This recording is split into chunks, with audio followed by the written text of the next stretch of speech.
Hello, this is Robert Rickover at Body Learning, and today my guest is Evangeline Benedetti, who is an Alexander Technique teacher and also a cellist in New York City. She was with the New York Philharmonic for over 40 years. She's been an Alexander Technique teacher for over 20 years. She's been involved with the technique for, I think, almost 40 years, perhaps a bit more.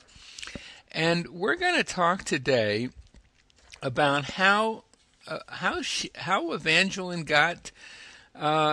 found out about the Alexander Technique and what her early experiences with that work were like. Evangeline, well, welcome to the show. Thank you, Robert. It's nice to be here. It's nice to talk to you. This is actually our second conversation.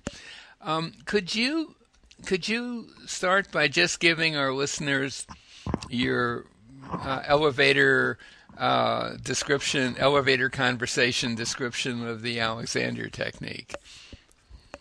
Okay. It's a little bit difficult to do, as you are well aware, because it's an all-encompassing study. Mm-hmm. So the all-encompassing study would be of integration of mind and body. That would mean for me that you think first, you either in words or in pictures, what have you, of the movement you want to be making and the quality of the movement you want to make. And then you carry through with the movement after you have given yourself instructions on how to move. Mm-hmm. There are specific instructions one learns in Alexander Technique, primarily of learning that your spine and head balance are the most important things to the functioning of your whole body. Mm-hmm. And you want to apply that awareness and continue to learn that relationship and enhance it as you go through life. And that awareness and that enhancement, I would think, would be especially important for musicians who have chosen a pretty demanding occupation, from what I can see. Well, I would have to agree with you, yeah, without question. As a musician certainly in the New York Philharmonic, which is probably amongst the most demanding of any orchestra, that means you have to rehearse 4 times a week. Each rehearsal is 2.5 hours, with the exception one of them is usually 2 hours if it's a second rehearsal in a day. Mm-hmm. And in the Philharmonic, we play at least 4 concerts a week. Other orchestras play 3 mostly, I think. But we are lucky, or how do I say that, or not so, to play 4. Right. The repertoire is extremely demanding. There's at least a new whole repertoire or concert selections every week. Mm-hmm. And sometimes there will be 2 and 3 different programs within the same week. Mm-hmm. So, needless to say, it is an extremely demanding job musically and therefore physically, because we're at the instrument so much under tension that you are when you play with a group. Right. So how did you come across the Alexander Technique? I had gotten in the Philharmonic. I was 25 when I was hired and started when I was 26. Mm-hmm. And Leonard Bernstein was the conductor, which of course was a great thrill. Mm-hmm. I had not had much experience, as you can imagine. There's not much time to get much experience of orchestral playing, and by that age, and I was just really fortunate to win the audition.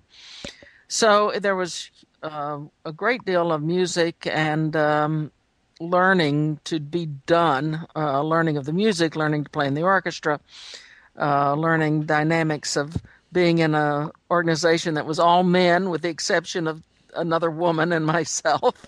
Right. Lots of things going on there. Mm-hmm. And the tension just rose and rose and rose and settled in between my shoulder blade and my spine on the left side. Even prior to being in the Philharmonic, that pain was there from the hours and hours of practicing I did before getting in the orchestra. So it was an old pain. It's been a wonderful pain because I've tried to solve that issues in my left shoulder, and that's taken me to the Alexander technique, to other great studies of personal knowing of myself through therapy and through spiritual learning and et cetera, et cetera. It's been a great driving force and a fabulous teacher. So was it, so to speak. Was it another musician who suggested Alexander lessons to you? No, not at all. I was, complaining about it because it was rather intense, and had a friend who had unfortunately problems. I mean, serious problems of an accident that had paralyzed her, and she had done a lot of work at the Rusk Institute of Rehabilitation. And she said, you don't have to be like me to go see my doctors. They're really great, which was encouragement. Right. And so I went to see a man named Alan Rusk. Now, his name is not the same. It's not the same Rusk as the Rusk Institute. It was just a coincidence. And we had a little chat, and he said, "Oh, so you're a cellist?" I said, "Yes." He said, "Well, I'm an amateur violist, and I know exactly where you hurt." And he poked his finger right on the spot. And then I said, "Yeah, And he immediately said, "You don't need me. You need the Alexander technique." Wow. And I said, "What?" I had, of course, never heard of it. And then he said to me, "Well, let me give you the name of Deborah Kaplan. She works here and is now teaching the Alexander technique." So, as those of you in the technique know, she is one of the most revered teachers that we have had in the United States. That's right. And she had just completed her studies with her mother, who had studied directly with Alexander. Right. And again, those of you in the technique have seen a rather well-known picture of Alexander working with a young child, and that child is Debbie. Right. So she had a long history of the technique, but she had just gotten her training and was starting to teach. So I knew nothing about any of that. And I said, "Well, if you say so, I'll go." So I went, and it started this lifelong study and love of the Alexander technique. Wow. And of course, Debbie Kaplan was also a physical therapist. Yes, that's why she was at the Rusk Institute. Right. So how would you describe your first few lessons in terms of how they affected you, and what did you notice early on in the experience? Well, it certainly was, so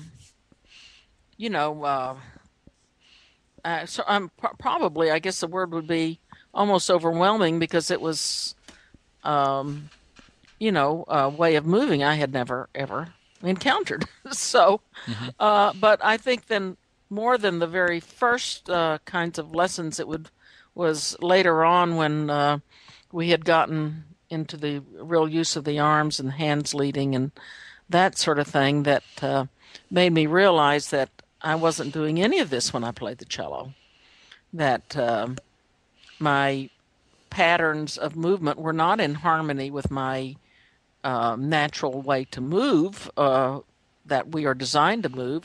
And so I started then rethinking about how do I play the cello, right, and applying not just the sort of sitting and standing that we often so frequently work on in the technique. That, of course, is paramount, but how do you use your hands? What leads? What happens here, there, and yonder? And so I actually have revamped my playing completely, and it's based on the technique that I learned, the body movements that I've learned through the Alexander technique, because I figure that playing has to be organic. It can't be techniques learned that are kind of go against the way our bodies actually are intended to move. Right. So I've tried to find a way to move in accordance with what I've learned through the technique. And I think it's true. I'm sorry, while playing the cello. Yeah. Yeah. I think it's true not just of musicians, but people in general, for the most part, have never been faced with a situation where they act or have ever had the opportunity, let's say, to actually learn what you've just talked about. I think most people just move That's right. in whatever habitual way they have, and it works more or less, but it can often, as you discovered, be not really in accordance with their fundamental structure, and over time you can have aches and pains and injuries and the like. So I guess you were in a way very fortunate to have that initial pain in your shoulder. Well, that's what I tried to, as Yeah. you said, I tried to indicate that earlier, that Right. my pain has been my friend, so to speak. And I would, Although unwanted, and, Yeah, and yeah. because it is like my, the telltale for my gathering too much tension in my shoulders, I do occasionally have it today, but what happens now is I have tools to deal with it. So I can go into the principles that I know that that I've learned through the Alexander technique, reorganize my body, and mostly the pain will then release and I'll be free from it again for quite a while. So you could have the attitude towards that pain when it does appear that it's kind of an early warning system for you. That's right. That's And right. that's a wonderful tool to have, even if it's not always pleasant in the initial moment it appears. That's true. That's And true. I would also add that you were incredibly lucky to encounter a doctor who knew about the Alexander Oh, it's technique, quite amazing. especially back at that time. Yes, well, since Debbie was at the hospital as a physical therapist, Right. evidently their paths crossed, and I don't know if he had lessons or not, but he certainly knew about it, and he certainly had a great deal of respect for her, and as do I. I worked with her for many, many years, and early on, after I had studied, let's say 5-6 years, I thought that I might train to become a teacher at that time, and I did do 1 semester of training, but I had small children, full-time job at the Philharmonic, and was teaching cello a fair amount, and something had to go, so it was my training at that point. And then later, when I realized that I needed to have a boost in my teaching because my children were going to college. Right. The financial drive, as we all know. Right. And of course, I fell in that middle place of not earning enough money at the Philharmonic to cover my college expenses, and yet earning too much money for the colleges to be sympathetic towards me for Right. financial aid. Exactly. So I decided it was time to rekindle my teaching, which I did. And then I thought, well, I want another approach to it. So I rethought Alexander technique and thought, okay, this has been so important to me. I should really train so that I can impart it officially and thoroughly to my students. I think it's important to say here how extensive the training is for those who don't know. To be an Alexander teacher and to be certified by our association, the American Society for Teachers of the Alexander Technique, one has to train for 1,600 hours. Yeah.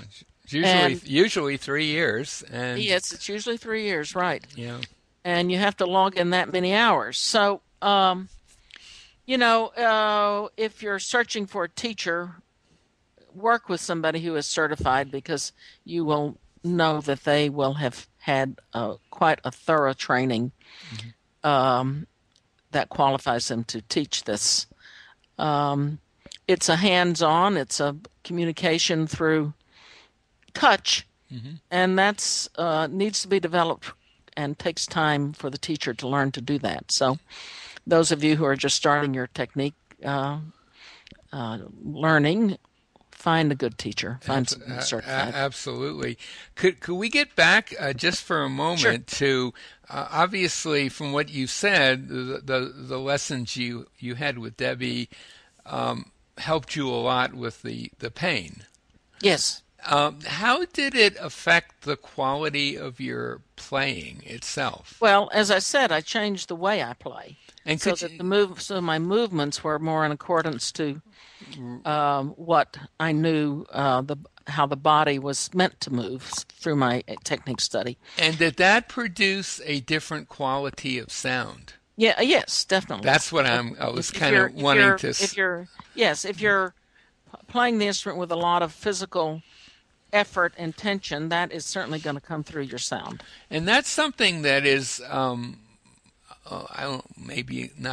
certainly not unique to musicians, but say in general for performers, the way in which they use their body has a direct impact, a direct and obvious impact, often in the quality of what they are doing.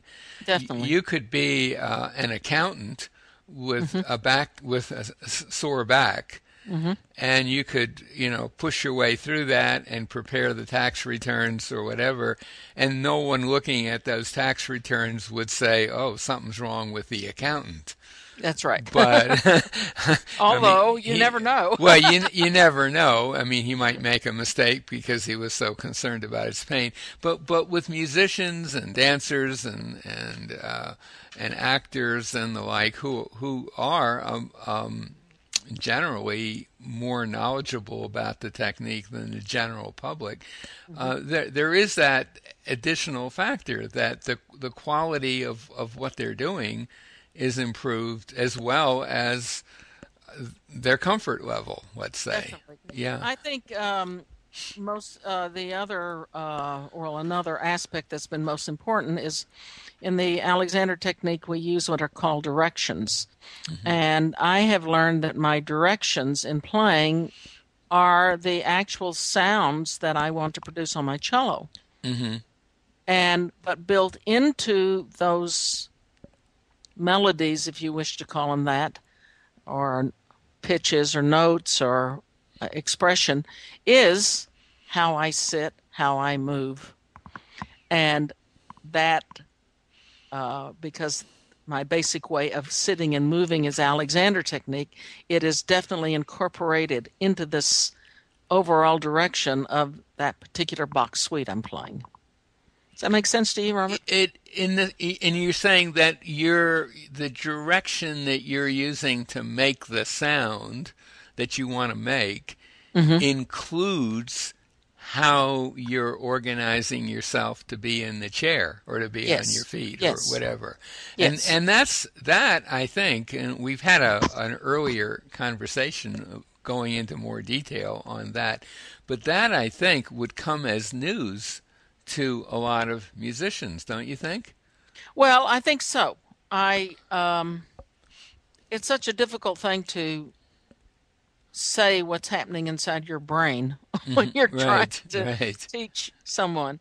Right. That it's hard to describe it, but I actually was in an Alexander lesson and was playing a Bach suite, and my teacher, who was Troop Matthews, I trained at the Matthews School for Alexander technique. Sure, I know Troop. I knew him.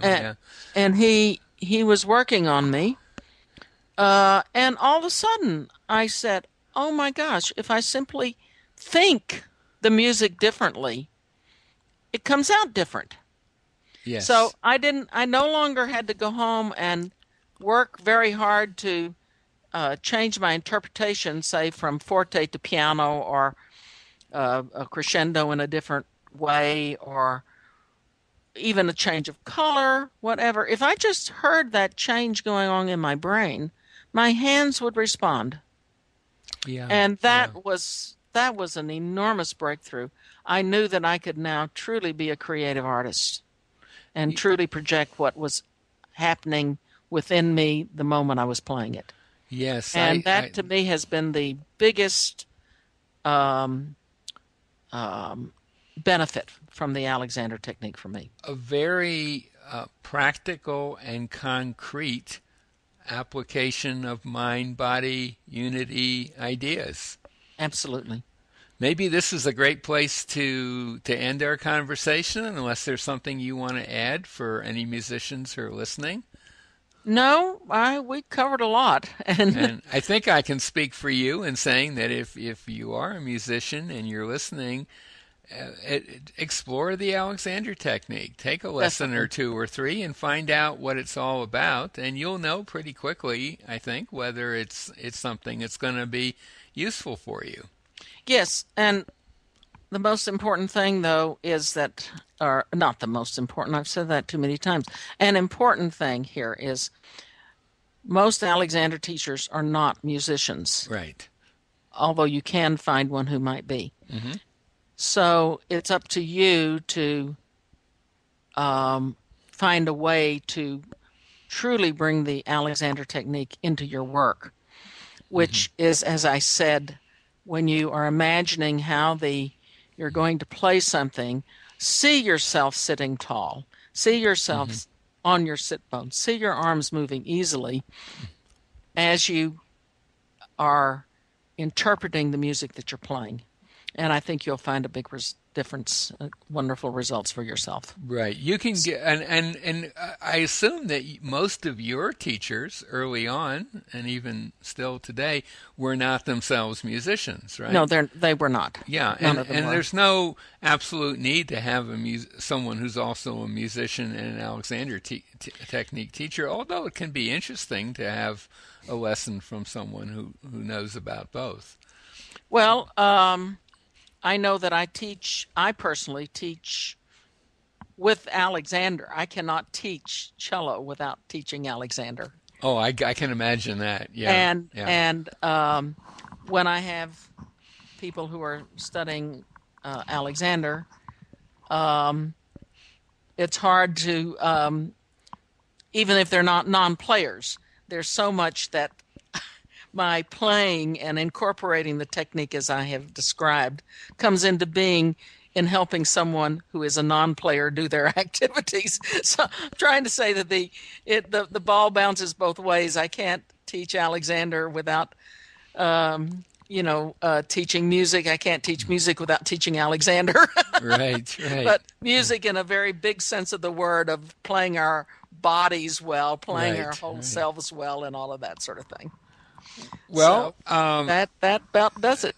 okay. Well, thank you so much for that. My guest today has been Evangeline Benedetti, a longtime cellist at the New York Philharmonic, over 40 years, a longtime Alexander technique teacher. She lives in New York City. If you are in New York and you are intrigued by what we're talking about, I'll put a link to her website by the interview. I'll also put a link to a website where you can learn more about the Alexander technique and where you can find a teacher in other parts of the world. Evangeline, thank you so much for this. Well, thank you, Robert. It's been a pleasure to chat about one of my favorite subjects.